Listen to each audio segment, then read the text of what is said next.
Good day and welcome to today's lecture series. In this lecture series, we'll be looking at amino acids, peptides, and proteins. Here, we'll also look at how we can actually look at the works of proteins and how proteins function, looking at the primary and its secondary structure, even looking at the tertiary and quaternary structure of proteins. So here, we'll be looking at what properties of the amino acid residue gives that protein its tertiary, secondary, or primary secondary shape, either with the protein being the alpha helical structure or in the beta plated sheets. So here we're looking at the different functions of proteins. Usually proteins have their main agents of biological functions, ranging from catalysis to transport to structure. So for catalysis, we look about the hexokinase, which is an enzyme in the glycolytic pathway, which is involved in breakdown of glucose. In the transport, look at hemoglobin, transportation of oxygen. Also look at albumin, which transports various molecules throughout the system. Also, there is also myoglobin, which actually transports, also involved in the transportation of oxygen. Also look at structures. So look at the collagen structure that makes our body firm. They are actually one of the structures that make up the connective tissues. They actually enable us in walking. So let's go further to the amino acids and the building blocks of proteins. The proteins are linear heteropolymers of alpha amino acids. What do we mean by heteropolymers? When we talk about heteropolymer, we talk about a polymer that is made up of different monomers. So if you look at, for example, glucose or starch, let's take a look at starch. If you look at starch is mainly composed of glucose as a monomer. So starch is a homopolymer.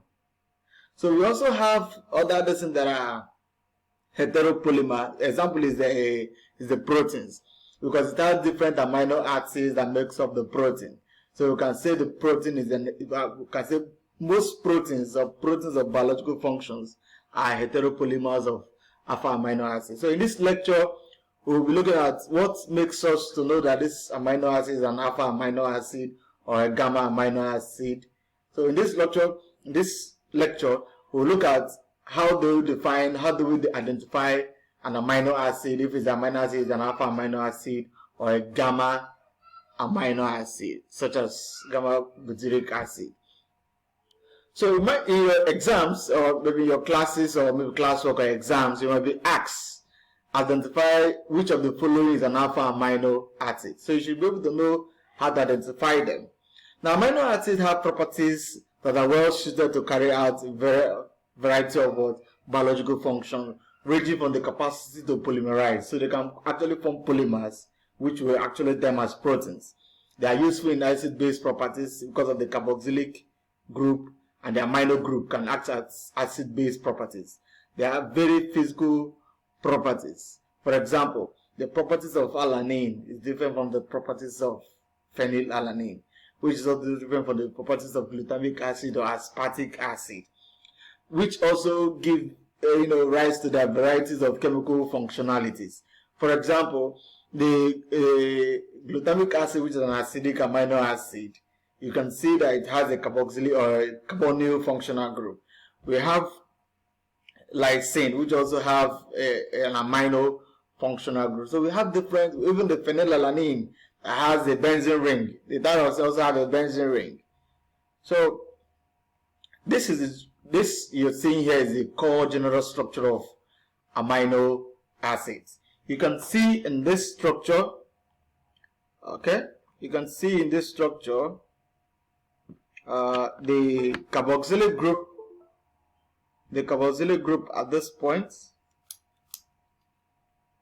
You can see this is the carboxylic group. This is the carboxylic group. So, but why do we name it an alpha amino acid?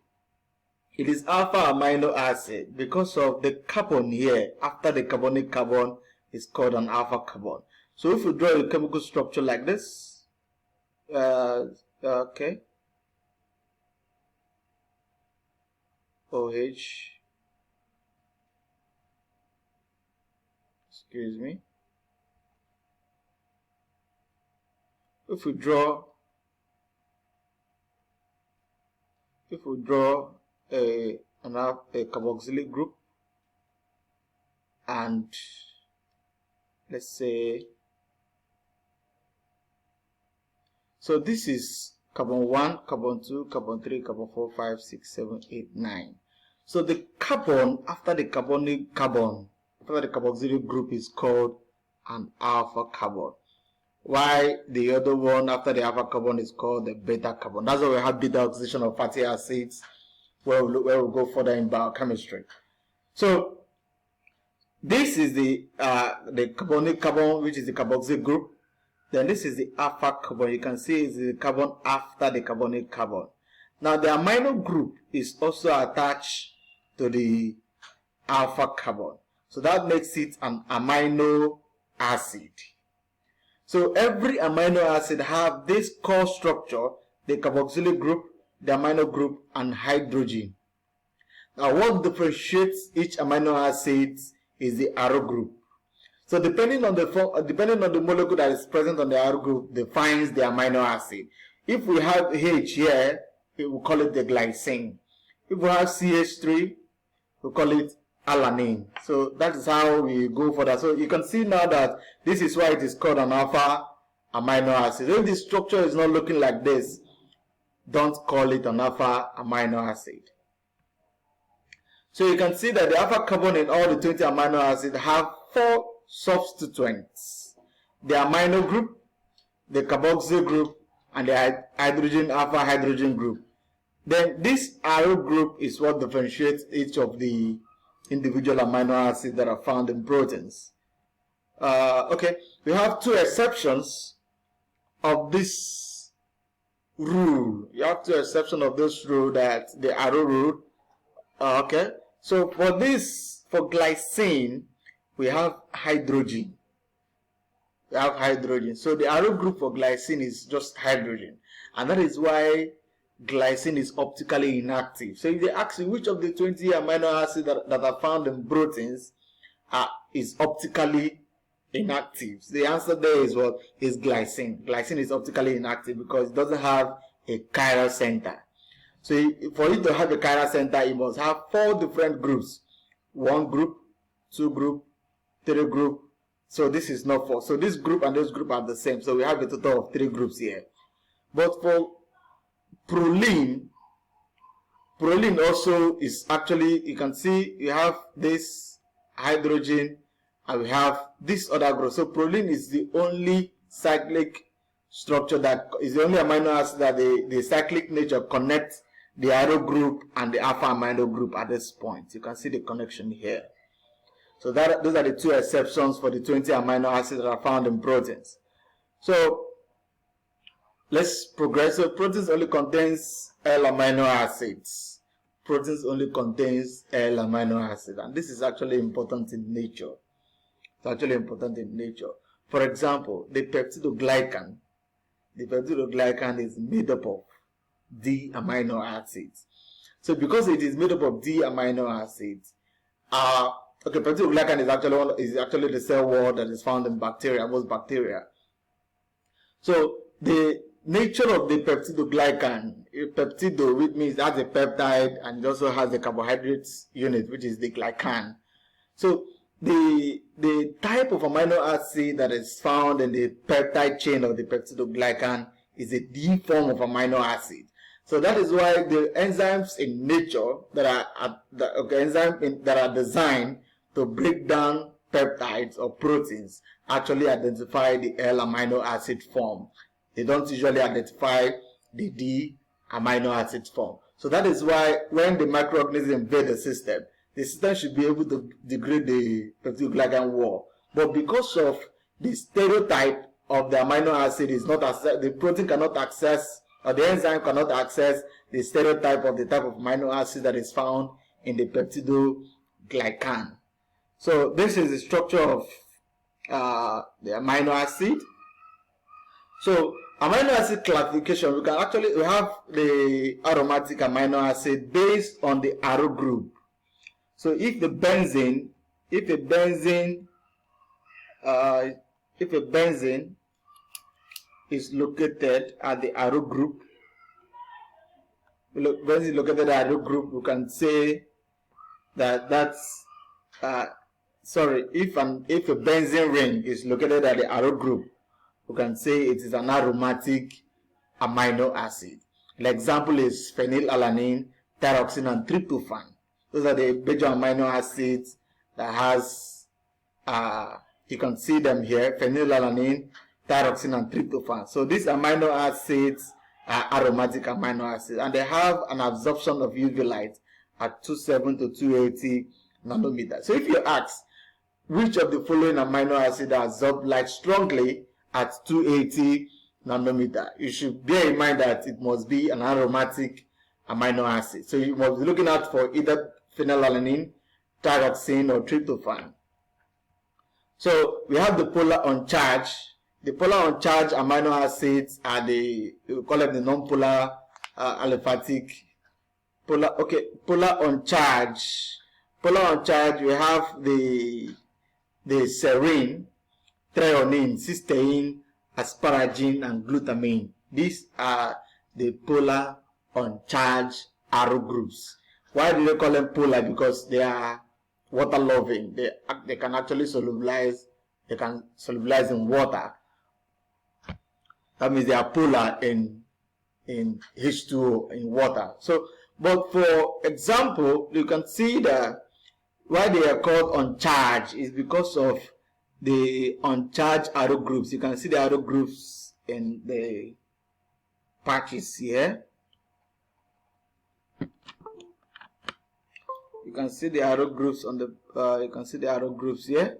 So we have these are the 5 major polar uncharged amino acid.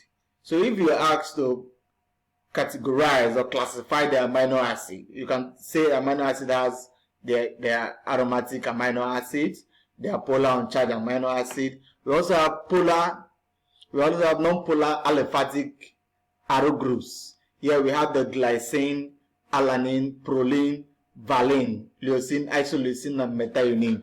Now you can see here, you can actually memorize the structure, because as a biochemist you're expected to know the structures of the 20 amino acids.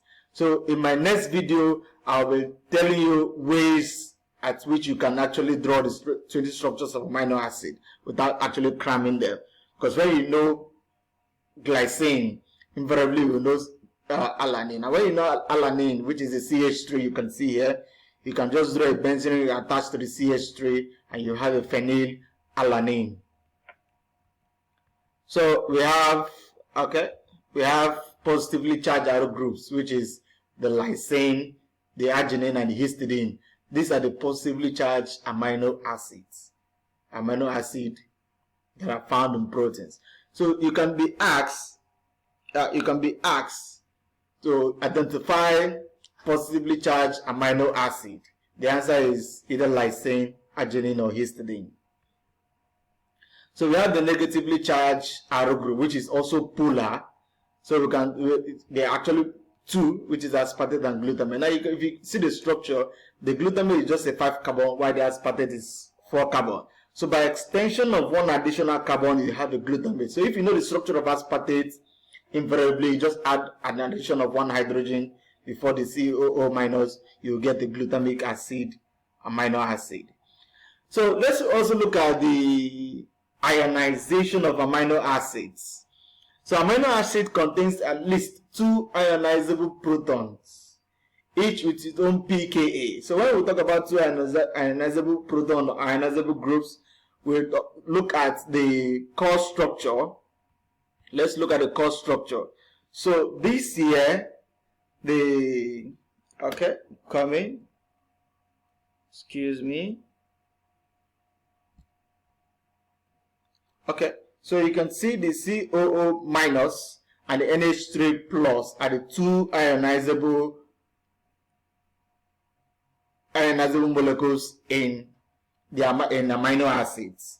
So these 2, but sometimes the arrow groups can also have ionizable group. An example is the positively charged amino acid and the negatively charged amino acid, which is the positive. So we talk about the amino acids that have ionizable groups, which you mentioned the acidic amino acids, the acidic amino acid, the aspartate of the glutamate. These are two amino acids or two negatively charged amino acids that have a charged arrow group. You can see here, this is the arrow group, so it can have a negative charge. This is another arrow group which can also have a negative charge. So other ones are histidine. You can see for lysine has a charge apart from these two charge. That's what it means. So this one has a charge.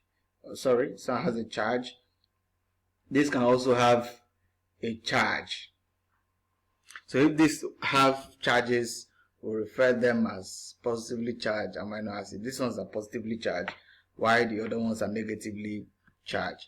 So we also talk about the carboxylic side chain, or the carboxylic acid has an acid pKa and will be protonated at low pH and deprotonated at high pH. So what does this mean? Let me use a typical structure to explain what I mean by amino acid having maybe the ionizable group being in the protonated or deprotonated form. So it is expected as a student that you should be able to know the effect of pH on the ionizable groups that are found in amino acid, so that the pH can actually help. If you know this, you can actually predict the predominant structure of that amino acid even when they are actually occurring in the protein. So this is what we do. So at the end of the day, when you look at this, you find out that the pH which you have here is less than pKa. So we have a protonation. When the pH is greater than the pKa, we have deprotonation. Protonation means addition of hydrogen. Deprotonation means removal of what? Hydrogen. So we have here, we have the pKa of the alpha carboxyl group. This is the alpha carboxyl group. This is the alpha carboxyl group. This. And the pKa of the alpha amino group. This is the alpha amino group of histidine. That the pKa is equal to 9.6, while the pKa of the arrow group is 6.0. So this is the pKa of the arrow group. This is where it is. That's where it is. So if we say, okay, students, write the predominant structure of histidine at pH 1, 4, 8, and 12. At 1, 4, pH at 1, 4, 8, and 12. So what will be the predominant structure of histidine at this pH? So at pH 1, we say the pH is less than the pKa. So what is the pKa of the arrow group, of the carboxyl group, alpha carboxyl group? The pKa is 2.16. That means that at pH of 1, because the pH, since the pH is less than the pKa, we say it will be protonated. That's why you can see COH. That's why you can see the hydrogen there. That's why you can see the hydrogen there. And this one will also have an additional hydrogen to make the plus sign you're seeing here. This one will have an additional hydrogen. So what if we ask also what is the net charge? The net charge is 1 plus 1 plus. So that will give us a plus 2. For at pH of 4, you find out that the alpha carboxyl group pKa is less than 4. So that means the carboxyl group will be deprotonated because the pH is greater than the pKa of that carboxyl group. So we'll have deprotonation here. That's why it has lost an hydrogen. That is why it is having a negative sign. Why the amino group will gain an hydrogen, it will be protonated, because remember the pKa is still at 9.6. The arrow group amino acid will also be charged because the pKa is still greater than the pH. It will be deprotonated because the pKa is greater than the what? The pH. So now at pH of 8, remember at pH of 8, the molecule will be in this form because the carboxyl group will be deprotonated because the pH is greater than the pKa. The amino group will be protonated. This will be deprotonated. Amino group will be protonated because the pKa of the amino group is at 9.6. So that means the pH is less than the pKa. We say it's protonation. But the arrow group, ionizable group in the arrow group will be deprotonated because the pKa of the arrow group is 6, while we are looking at the pH of 8. So that means the pH is greater than the pKa. We say deprotonation. So deprotonation will take place here. So this will be the predominant structure at pH of 8. This will be the predominant structure at pH of 4, while this will be the predominant structure at pH of 1. So this will also be the predominant structure at pH of 12 because this pH, the pKa of the alpha amino group is less than the pH. So it will be deprotonated.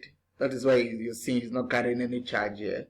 This will be deprotonated as usual. That's why you're seeing a negative sign there. This will be deprotonated.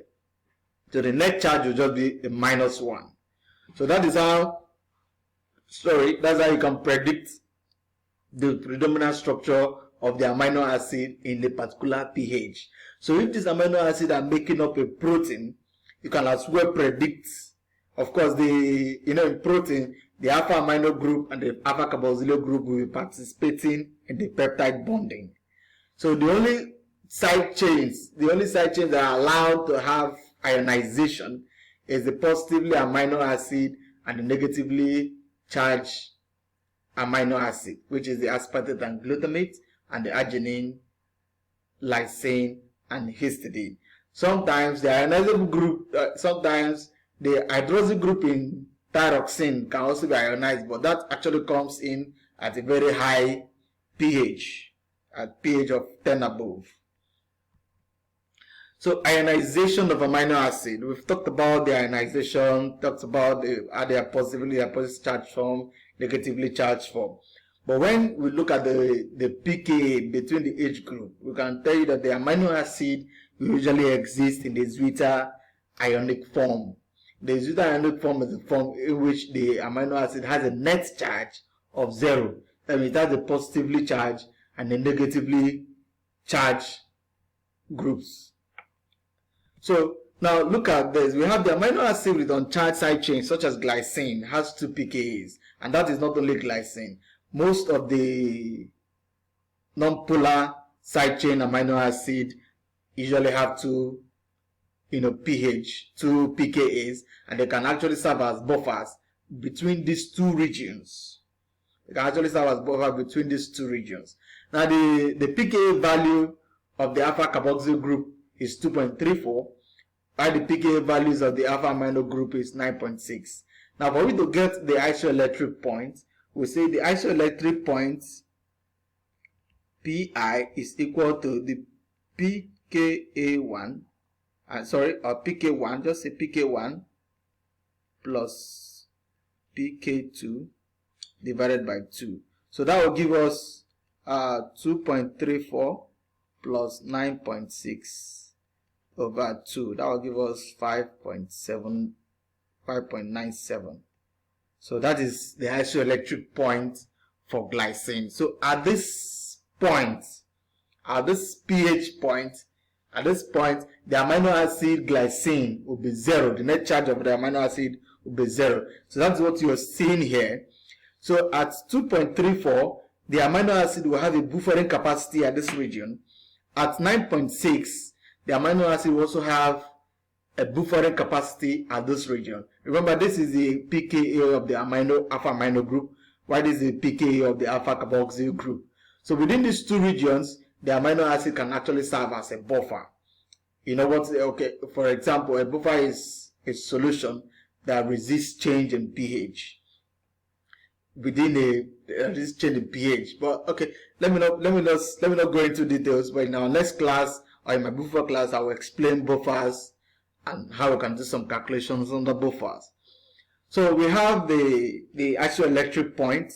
So at this point, at this pH, the amino acid will be in this form, this beta ionic form, having a positive charge and the negative charge. But the net charge must be equal to 0. So these are values of some pKa values of most of the functional groups that are found in amino acids. So we also talk about the isoelectric points, which I've actually explained. Now this isoelectric point can actually be used in separation of proteins, nucleic acid, or amino acid. And that isolation technique is called isoelectric focusing. Isoelectric focusing.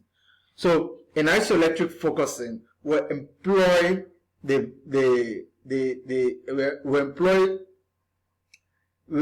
knowledge of amino acid having positive or negatively charged or having ionizable group, because a protein or a molecule must be ionizable in order to migrate in an electric field. So because we know that these proteins, nucleic acids or amino acids, have charges, so they can either migrate towards the positive electrode or towards the negative electrode. So if we apply a pH gradient maybe pH from 1 to 12 or 1 to 14, and we allow the protein, and we introduce our protein or amino acid or nucleic acid, depending on what we want to separate, and we apply our current, the molecule is expected to move in the electric field.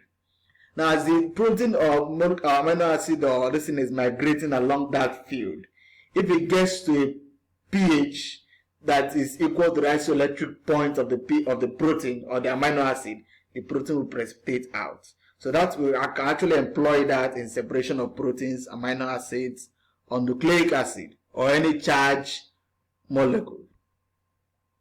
So we have actually talked about the ionizable side chain influence the pI of the amino acids. Ionizable side chains can also be titrated. So the titration curve are now more complex, such as pKa has buffering zone of 2 pH units. So this is histidine. This histidine has 3 pKa's, the pK1, pK2, and the pKr. The pKr represents the pK of the arrow group. So this is what we are talking about, this arrow group here. Yeah. So, in the previous slide, I talked about, dividing the 2 pKa's, the pK1, pK2, to get the isoelectric point. But if we do that here, we'll be making a very big mistake. So what do we do here? We look at the 2 values that are in close proximity. For example, not with this one, the highest value and the succeeding value. So here we'll say the pi is equal to pK2 plus pKr divided by 2. So here we have 9.17 plus 6.0 divided by 2. So we have the isoelectric point to be 7.59. The implication is at pH of 6, the amino acids still have a group that is ionizable, that can form a negative charge or a positive charge. That is what it means. So that is why we don't consider the first pKa, because apart from the first pKa, the value here will still contribute to net charge of the amino acid. So we can't consider this and this. It will be a very big mistake, or we're making a very big blunder. So let's look at amino acids. Of course, we know that amino acid can polymerize. If you don't know that amino acid can polymerize to form proteins. the proteins you will see that confer